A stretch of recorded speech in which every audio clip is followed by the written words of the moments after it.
Hello everyone, welcome to Inside Jokes RV. I want to talk about 5 things in my new journey owning a travel trailer and experimenting and then getting out and experiencing the RV lifestyle. I'm talking about 5 things that I haven't really seen. I've watched numerous hours, probably over a couple of years worth of just various YouTube channels about people and their experience of in their RVs. Just trying to get tips and things so when I get out there and I can, sort of know what to expect and know what's going on, troubleshoot some things and try to avoid situations. So, but in my first couple of trips, I've taken 2 main trips. I took a short distance trip to sort of test things out, and I took a long distance trip. And a few things that people really didn't mention. Then after I watched all these videos, I don't really hear people really talking about, really giving I don't know if they just is minor things to them or they just really overlook them or not. But here are 5 things that might help you out if you're just beginning in the RV lifestyle. And some of these things are going to be very minute, very not even a big issue. But, some things for you to think about once you get out there. Number 1 on my list, cable TV. First trip I went, I didn't realize the campgrounds have cable TV. And that you would probably need to bring like the coaxial cables to hook up to wherever you have your power and your water things. They have a cable TV, a little coaxial outlet there you can hook up. So you need to bring coaxial cables so to hook into your whatever rig you have, and so bring coaxial cables. I didn't, that's something I just sort of learned after my first trip. So my second trip, I had some coaxial cables ready for that. So coaxial cables. Number 2, really research your route. Don't solely depend on GPS. I did see a couple videos where people sort of talked around about this a little bit, but for the most part, a lot of the videos, they really didn't mention this. But man, really sit down, especially if you're going somewhere you're unfamiliar with, really sit down and just don't put the GPS address in and just solely depend on GPS. I would actually sit down and get like a road map, or even if it's just on Google Maps, just sort of handwrite or something, just sort of visually, interstate system that you're taking. You're going from this I-20 to I-75 to 95, sort of get in your head the route that you're going, because sometimes GPS, on this last trip, I think I have to research. I'm not sure if something I had setting, but I used the GPS in my truck and I didn't use the my iPhone maps. So I used the maps in my truck. And I don't know if it was trying to avoid highways or something, but it took me for about an hour or so. I took some back roads, and which was cool because I really wasn't even pressed for time, so it was cool. Took sort of some scenic routes. It's cool, but really research your route that you're gonna know, so you sort of have in your head. So sometimes GPS will turn you off, or like going through Knoxville. It just took me off and took me to a downtown couple of streets in Knoxville, and then like 2 minutes later it put me right back on the interstate. So I still don't know. It wasn't even wrecks or slow traffic anything. So just really research your trip so you know your route. All right. Especially when you're towing, if you got a big rig, you get somewhere you don't know when and where you're going. You want to get caught up in a spot. Something like that. So really research your route prior to heading to your trip. 3, my third thing. I did read a couple times. People did mention this, but plan downtime for longer trips. My first trip was only an hour and 30 minutes. I just didn't want to go too far, and so it was only an hour and 30 minutes. So you did that roughly, no problem. But the second trip's a little farther. It was GPS estimated it to be 8 hours.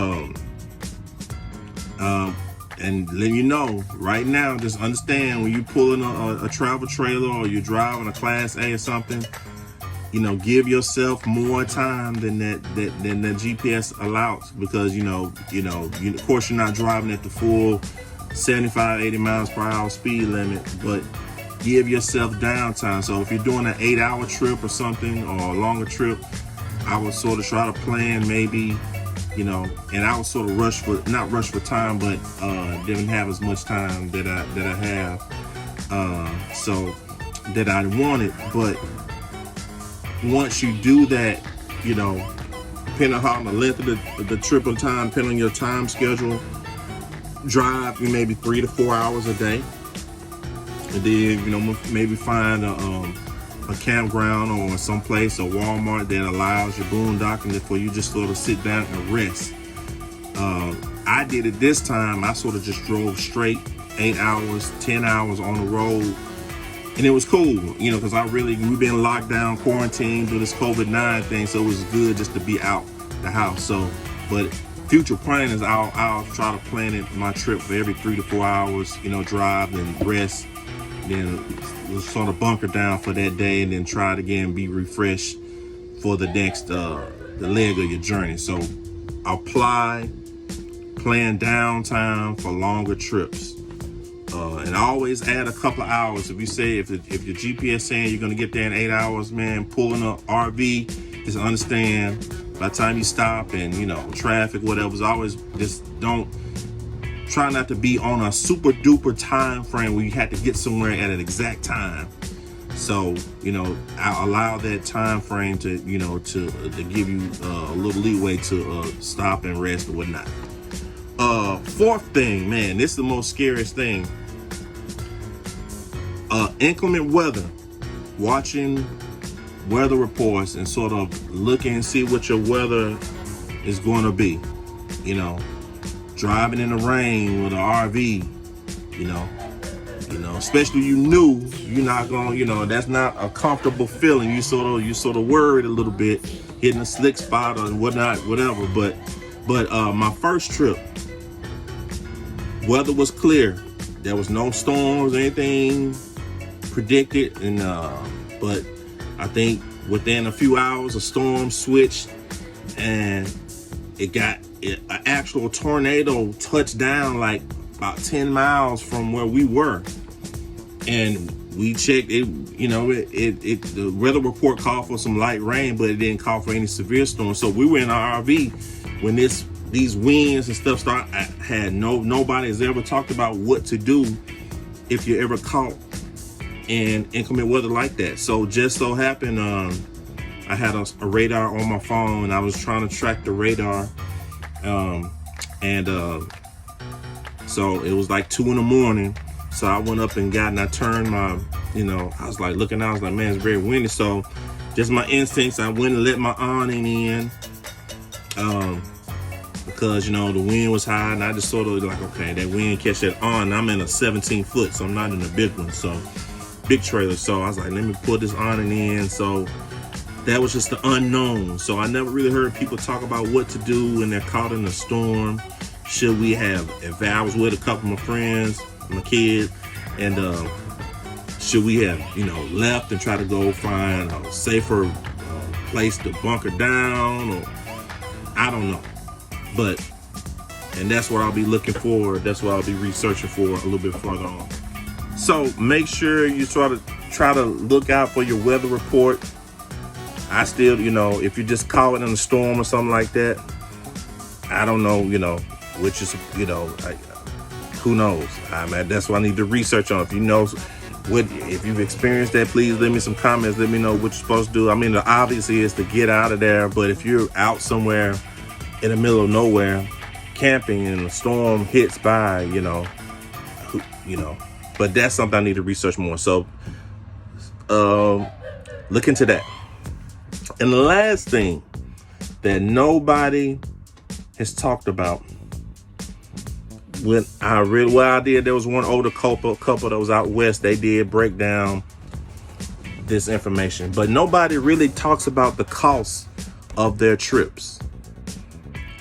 Nobody really breaks down, the financials. And look, maybe these people are all rich, and that's what I'm starting to figure out, that people are just, they got big money, but I'm a teacher, so I'm just figuring out, I still have to work, so I'm just trying to figure out how to, in my off time, I can just go schedule a few days in the trailer just to go get out and away from the city and all the hecticness of what's going on in everyday life. So nobody really talks about how much stuff costs. Nobody. There was this one couple. Watched a YouTube video. They were saying something. Oh, we're in Miami, Florida, and we're going to travel up the East Coast and up to New York, and then from New York, we're going to travel at the top of the country through and all the way over to the West Coast and down the West Coast to California. Oh, we're going to take about a year to do that. Wow. I mean, where do these people work? Are they working? How do you fund? And they said it was going to take them a year long to do that. So how do you fund? What is your income? And these aren't older people. And these aren't retired people. These are people who saying that they still work. So what kind of jobs are they doing to where they can work on the road and actually fund a year traveling? So nobody's really talking about this. So, and then what I'm figuring out, I think a lot of these people are getting endorsements from either the RV company, the trailer companies on different products, and they're endorsing. So they're sort of paying for them to travel and talk about. So maybe that's what's happening. But just for the average Joe, no pun intended, just for the average Joe person who just wants to take the trail out on the weekend and who have to work Monday through Friday, have to go in and clock in, and then want to take some time out. Nobody's really talking about, the cost of, gas and maintenance on the trailers, and just the general just the general cost of someone having to go out and travel. So that's one thing I'm definitely going to do. If you watch my Carolina Pines review, I'm going to try to always put down the cost, how much the trip actually costs. So some people out there like me who trying to do things, who don't just have endless supply of money and don't have a year of time just to travel. So those weekenders who just trying to get out and do some things, I want to try at least put my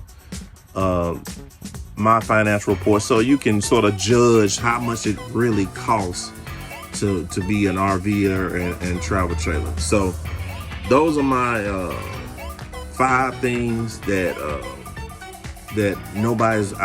I've researching videos that I haven't heard really people talk about. Some of them, like I said, the cable thing, very minute, but the cost of trips, the weather, all these things, nobody's really sort of talking about it. So I just want to sort of give you some points. So leave me some comments, and I'll try to read them, respond to them, and help me out, give me some things I can do better, and hopefully through my experience I can help those other first-time RVers. Peace.